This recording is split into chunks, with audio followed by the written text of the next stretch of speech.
Thank goodness there are four quarters in a football game because if I had dropped this video at halftime, it would have been a blistering commentary because the first half of the Miami Hurricanes game tonight against Stanford was an absolute debacle. But thank the Lord, someone came up with something in the locker room at halftime. I don't know what it is. I don't know who got beat up. I don't know how many coolers were flipped over, how many tables got flipped over. But the second half tonight was crisp, clean football. It was what I expected from the Hurricanes in the first half of this game. Instead, it took a half to wake the hell up before it came upon this team to start playing with some I don't know what is the urgency, with some level of expectation of themselves, with some passion, and it finally came together in the second half as the Hurricanes won 42-7 over Stanford. My prediction was 45-10. So I guess 35 is still 35 in terms of the difference. But it took a half to figure this thing out. Let's talk about this game. This is my instant reaction to this game. I did drop a video on Instagram, a short version while I was at the stadium. But this is my instant reaction now that I've just gotten home. It is now 12:30 a.m. Wow. If you haven't done so yet, hit that like button and subscribe to the channel and ring the bell. I appreciate y'all jumping on board. This is Hurricanes Unfiltered, powered by Come On Now, the podcast. I'm your host, Rudy Rodriguez Show Mott. Let's jump in on this game, man. Like I said, if I had made this video at halftime, it would have been a really, really rough video. It would have made last week's video look almost, I don't know, pedestrian and relaxed, because the first half of this game, quite honestly, was about as ugly a first half as I could have possibly imagined the Miami Hurricanes playing. And they really played one ugly first half of football. Now, let's look at the positives of this game. Second half, 35 nothing. 35 nothing, dominant defense, amazing. The defense after the first drive of this game was spectacular.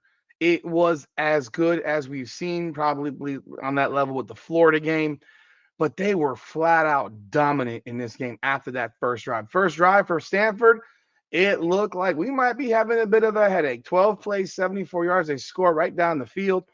And Miami's off. Oh, by the way, Miami took the ball first, missed the field goal from 42 yards out. Obviously, disappointing way to end that drive. But again, the 44 yards out, actually. The way the offense moved in the first half was really not pleasant. It was first quarter. That first drive was very much what we've seen. Swing pass, a lot of nonsense, a lot of nothingness. And hoping that your receivers make plays, not really letting Carson Beck do anything. The running game was very, very vanilla. Same thing we've seen before. Same thing we saw last week. So there wasn't much of a difference. The first half, I swear, I thought I was watching the exact same shit I saw last week.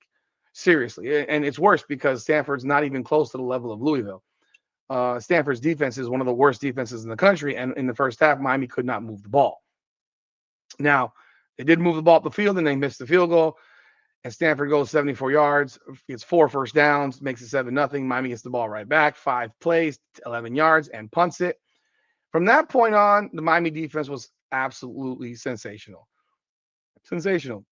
That's just, those are the words. They were sensational. They gave up 5 first downs in the first quarter. From that point on, Louisville had 3 total first downs. 4 on the first drive, 1 on their second possession, and 3 the rest of the game. And one of them was based off of a pass interference penalty. The defense was exceptional. Absolutely exceptional. Now, offense was rough. We watched just very, very odd game management by Mario Cristobal. I have a lot of criticism of his game management still. Once again, third possession, the Canes go down the field, get down to field goal range, and decide to not kick a field goal. Don't really understand why they chose to do that. Now, someone might say to me, "Oh well, C.J. Daniels dropped the pass and ran the numbers." You're right, it did happen. Absolutely, it did happen. Canes were facing 4th down and 3 at the 30. And rather than kick a field goal and go for get the points, I know it's a 47-yard kick, but your kicker just missed a 44-yarder. But at the same time, it's the first kick he's missed all year. and he's not getting enough opportunity to kick the ball, by the way. Last week, he passed up the opportunity for a field goal, threw the ball, was picked, didn't play for the field goal. Again, I was against playing for the field goal, but he is passing up on field goal opportunities, and I am not. I don't enjoy watching you go for it constantly and not get it. Now, CJ Daniels has to catch the ball. Ball was hit him right in the numbers. But again, these are the things that can happen when you're going for it on 4th and 3 and you're in scoring position. If you saw earlier today, South Florida gave away a game because they wouldn't kick field goals. The coach gave away that game against Memphis because he would not kick a field goal in the third quarter on 4th and 3 from the 7-yard line. 47-yard field goals are made by kickers all the time. It's not like it's a 50-50 chance to make a field goal from 47 yards. So Miami doesn't score. Miami's still down 7-0. But again, the defense was lights out. 3 plays later, they get the ball back. And then they go on their one sole scoring possession of the first half, 15 plays, 71 yards. Again, I will say this again. I do not enjoy these lengthy-ass drives. Some people may love them. I do not like them. Not in a game in which you're supposed to be blowing somebody out. Stanford, we should not be having to go 15 plays to score a touchdown. That's just ridiculous. And so they tie the game 7-7. And this is where I get into my questions of Mario Cristobal once again. The Canes have 3 timeouts. There's 1 minute and 15 seconds to go in the half. Stanford cannot move the ball. I mean, seriously, Stanford, last drive, you got the momentum. You just marched down the field. Stanford had a 3-play and out drive before. Even the drive before that was 6 plays and out. They did not move the ball after the first possession of the game. Stanford had 70 yards of offense. And this goes back to the commentary I made last week about not trusting your team. Your defense has been badass tonight. And instead of, yes, that one drive, but beyond that one drive, after that one drive, Stanford had a total of 20 yards. It was a short possession game once again because 15-play drives eat up half a quarter. So again, they only had 20 yards after that first drive. First play, they get 5 yards. At that point, I'm screaming, call timeout. You have 3 timeouts, call timeout. Get the ball back. Get the ball back. Instead, Miami does not call timeout, and Stanford runs their next play at 41 seconds. So from 1:15 to 1:09, and then from 1:09 to 41 seconds. Next play, a 3-yard run. Sorry, a 3-yard play on a pass completion. It's now 3rd down and 2. Again, I'm screaming, call timeout. 41 seconds to go in the half. And Stanford is not calling timeout themselves. Why? Because Stanford is ecstatic to go into halftime 7-7. Stanford is ecstatic to go into halftime 7-7. Trust your team, for fuck's sakes, man. I don't get why you don't trust these guys. I don't get it. And you know, you have a quarterback who's now 30-4 in his career. You're playing Stanford. You're not playing Ohio State. You're not playing Indiana, who's really good this year. You're not playing Alabama. You're not playing Georgia. You're playing Stanford, who has one of the worst defenses in the country. I do not get it. I don't get it. And it's irritating. So Stanford leaves their offense out there, and Miami just lets the clock run down. And in their final play, they snap it with 5 seconds to go in the half. They throw the ball, incomplete. It's halftime. It was a short pass play. Halftime. The place is going wild. But it's halftime. And Miami went into the half not having used 1 timeout in that half.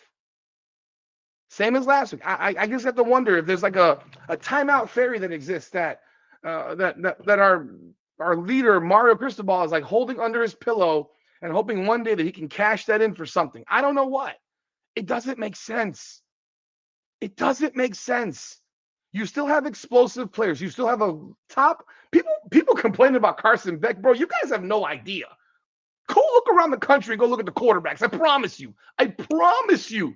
You have a top 10 quarterback in the nation on your team. And you've been brainwashed to believe that this guy is not very good because he has a bad game? Because his left guard misses a block? Because his tight end clearly can't run a pass pattern properly, but it's his fault every time? Even the first one, I give credit where it's due to other team for making a play. But you've been brainwashed. This guy can't play quarterback. Go watch his film from Georgia when they were 13-1. Don't tell me that he threw some picks last year. Yes, he did. He also had the most drops from wide receivers of any team in the nation last year.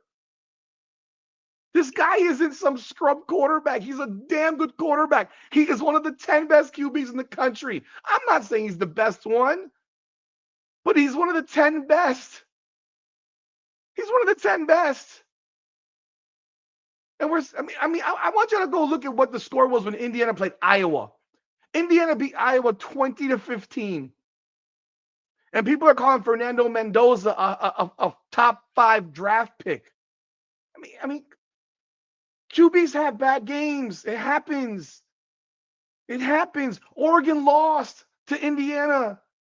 People are talking about that dude being the number 2 pick in the draft, Dante Moore. Like, what are we talking about? You have a damn good quarterback, and instead of using him, you let the clock run out and go into halftime 7-7.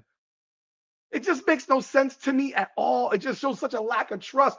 You don't think your defense is going to stop these guys? They just did it in 3 plays, but you didn't give.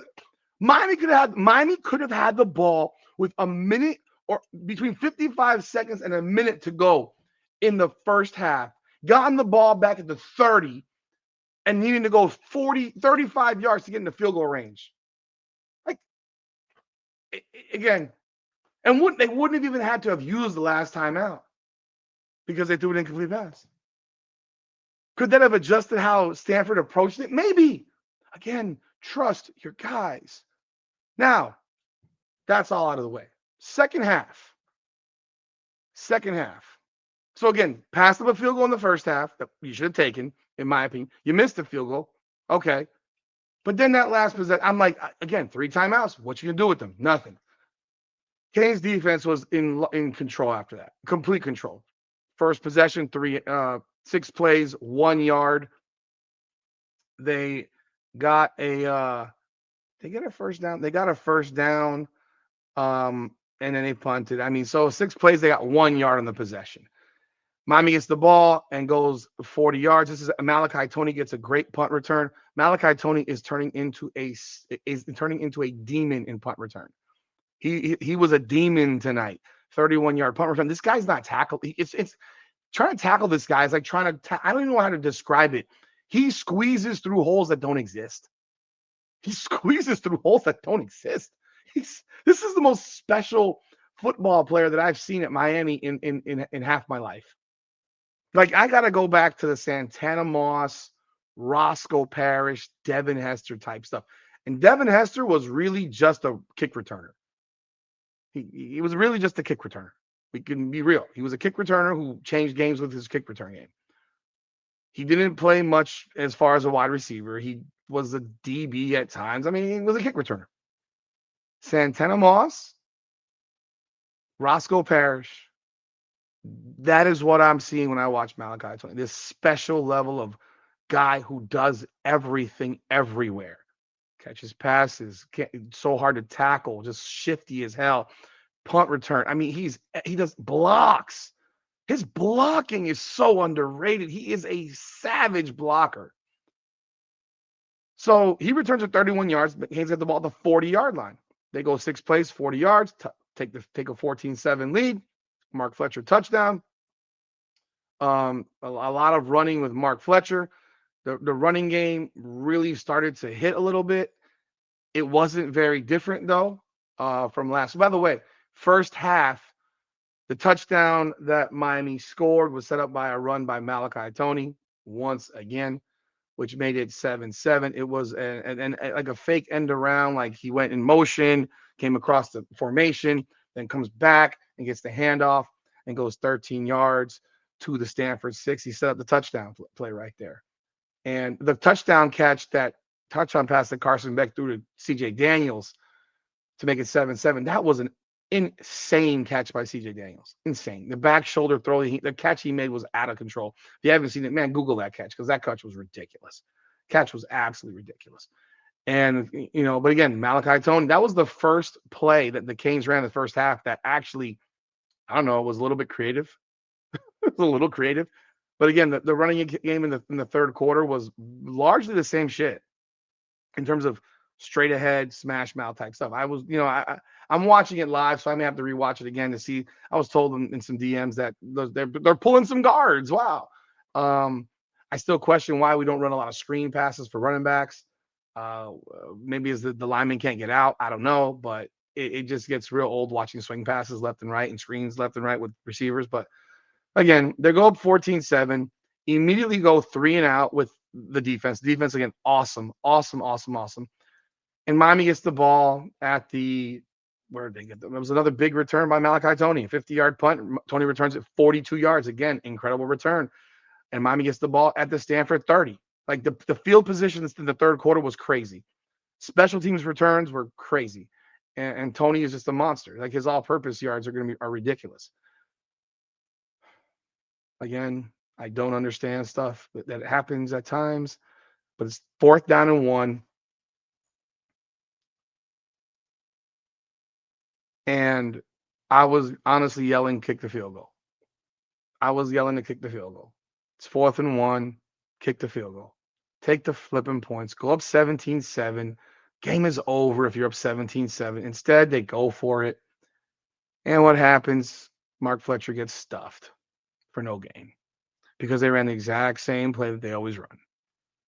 And I'm irritated. I don't like it. I don't like that approach. Take the points or run something different, please. Please.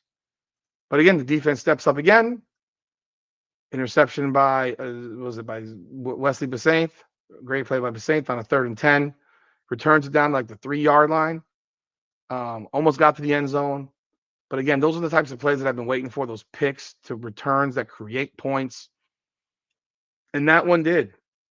One play later, Fletcher's in the end zone again, and it's 21-7. At that point, the game was over. There was 3:48 to go in the third. Game was over. Stanford wasn't going to score.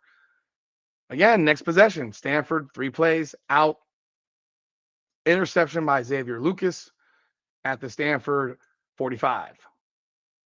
It was like the defense is just making play after play after play. Remember what I said in my preview? Contain Bengal Brunson. And they did exactly that. They hit him. They made him feel them. And once Miami was in a comfortable position, he had to throw the ball down the field. He couldn't throw swing passes. And I was a little surprised at the Stanford game plan after the first drive. I thought they would throw more on the edges. They didn't. Maybe that's because of formations or what have you. But yeah, once he had to throw the ball down the field, it was a rough go. And this is, mind you, with Akeem Mesdor not playing. So Ruben Bain was a savage. He was causing all kinds of havoc. And the Canes get the ball at the 45 and go 4 plays, 45 yards. This is now when Mark Fletcher's going 12 yards, 10 yards, 16 yards, and then 7 yards. It was just like that was net. Now this is when became just punch you in the mouth type of football. And at that point, I think Stanford's defense was completely gassed, which contributes to it because running games should get better as the game goes on if you're sticking to the running game. And it did. It really did. I will say that. But again, there's a physical wear down and physical pounding that they put on their asses. Stanford gets the ball again. So now the Canes are up 28-7. Stanford gets the ball again. Now that we're starting the fourth quarter. 3 plays, 4 yards, punt. It was one after the other. Miami gets the ball, 8 plays, 76 yards. Some nice passes by Carson Beck, some big runs by Mark Fletcher. And you got the lead off another Jordan Lyle hits for a 17-yard run for a touchdown to make it 35-7. And that was pretty much it. 9:34 to go. And again, Stanford gets the ball back, 7 plays, 30 yards, loses the ball on downs. And Miami gets the ball again. They cleared the bench. They put in Emory Williams, and he drives them down 12 plays, 55 yards to make it the final score of 42-7. The touchdown was scored by Gerard Pringle, who scored from 3 yards out. to make it the final score with the final 26 seconds, which I was really happy to see that because I hate when you just sit on the ball. I wanted these young guys who are going out there. Those plays matter because these are guys that need to be need to get action. You need to build your program. You need the bench to get like I was fine with Emory Williams coming in. I was fine with all that, and I was fine with getting guys opportunity. But I want opportunity with a purpose. Opportunity where you're going to play as if the game is the first quarter. Play the game as if it's the first quarter. It's just that simple because you need these guys to have real reps. And that was the ball game. So Stanford had 3 first downs after the first quarter. Again, I will speak on the things that I don't like. I don't like the timeout usage. I'm gonna say it again. The timeout usage before the half was bothering me. It just shows a lack of trust. And I'm gonna repeat it, and I'm gonna repeat it, and I'm gonna repeat it. And if you agree with me, you agree with me. If you don't, you don't. But if you know that if your defense is locked in and your defense, if you trust your defense, this is Stanford. This isn't Ohio State, Alabama, Georgia, Texas A&M, Indiana, Notre Dame. This is Stanford. You have a top 10 quarterback. I mean, and you have now kind of reduced him to a lot of stuff that I don't like at times. There wasn't a lot down the field deep tonight because it was raining for a good chunk of the second half. But man, trust your team, bro. Take the points when the points are there. Kick the 47-yard field goal. Some might say, oh, he's trusting his team when he's going for it on 4th and 3. That is not trusting your team. That is making the wrong decision at the wrong time.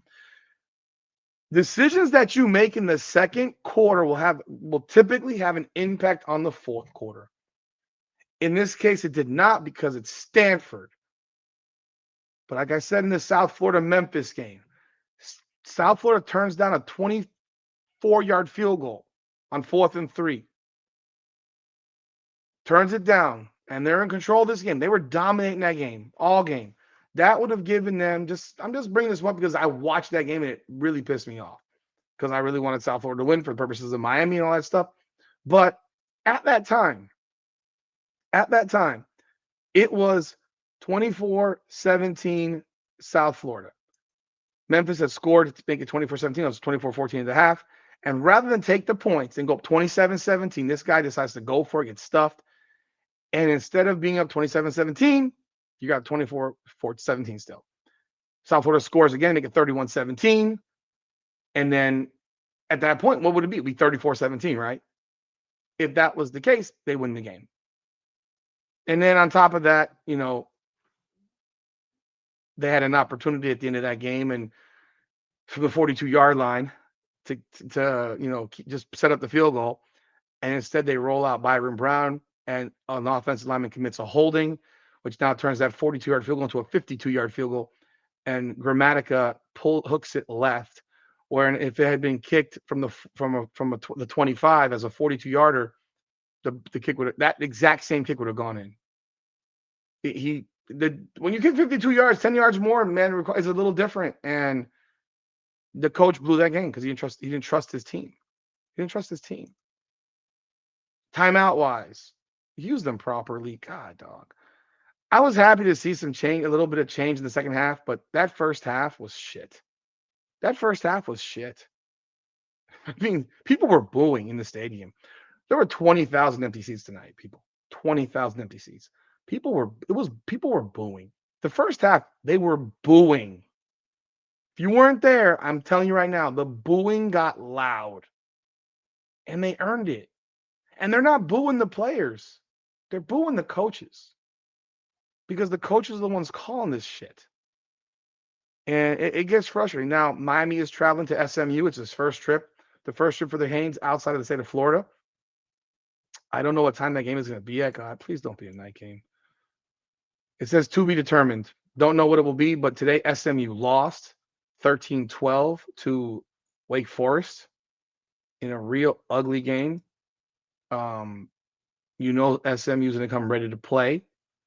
It's a home game for them. And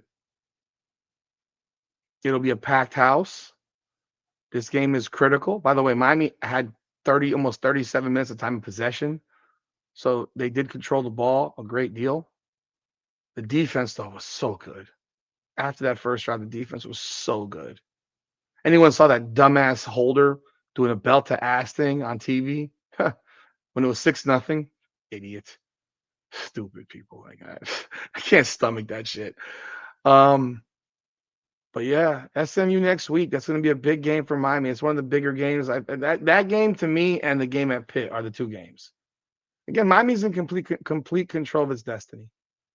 But SMU taking that SMU taking that loss today. I mean, they're going to be fired up. They're going to be fired up because they also know that if they lose another game, their season is done in terms of having a chance to play for an ACC championship. But yeah, 42-7. I enjoyed that second half. That second half was really, I think, a great confidence booster. I thought Carson Beck was very solid tonight. I mean, 21 of 28, 189, one touchdown, no picks. I think he had one bad throw that almost got picked, that got tipped. I mean, that was pretty much it. He was very solid. And of course, people will probably criticize him for whatever reason and say whatever they want to say about the guy. But I thought he played very well. And defensively, again, I'm raving about the defense this week. They did get 2 sacks. It seems like they got so many. It seemed like they were in the backfield so often tonight. But yeah, they ended up with 2 sacks. I can't believe Ruben Bain only has 1 tackle. I can't believe he has 1 tackle. I saw one play where he got completely tackled by 2 guys.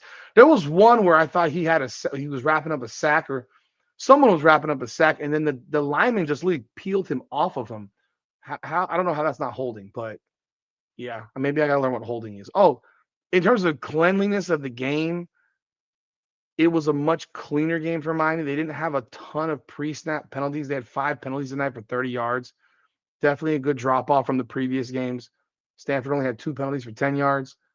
But I remember I remember 1 false start. I remember 1 offsides. I remember a pass interference. But they didn't have a lot of pre-snap stuff, which was good. So we need to continue that again. Second half was awesome. Did a great job in the second half, and look forward to seeing that again next week. I don't know that Miami's going to move up in the rankings at all because I think everybody won in the top 8. I believe everybody won. Indiana won huge over UCLA. Texas A&M with a big blowout win at LSU. Alabama escaped South Carolina. I mean, that South Carolina gave that game away. Oregon's won 21-7 over Wisconsin. Again, Wisconsin stinks. Wisconsin's now 2-6, and Oregon won 21-7 on its home field. Like, Wisconsin stinks. Georgia Tech beat Syracuse 41-16. Ole Miss won 34-26 over Oklahoma. And yeah, so that Miami probably won't move anywhere. I don't expect to see them move up because everyone else won in front of them. But thought North Carolina was going to take care of business against Virginia. That sucks because that would have been great in terms of ACC possibilities. But yeah, let's see what other games happen tonight. Tennessee beat Kentucky. Vanderbilt beat Missouri. Vanderbilt beat Missouri 17-10. That's a huge win for Vanderbilt. That pretty much ends Missouri this year. That's a big one for Vanderbilt. But that's all I got, man. Y'all let me know y'all thoughts in the comments. What did you think of the first half? What did you think of the second half? What did you think of the play calling? What'd you think of everything? The timeout usage. I want to hear y'all comments. I appreciate y'all. I thank y'all for jumping on board. Once again, this is Hurricanes Unfiltered, powered by Come On Now, the podcast. Come on now.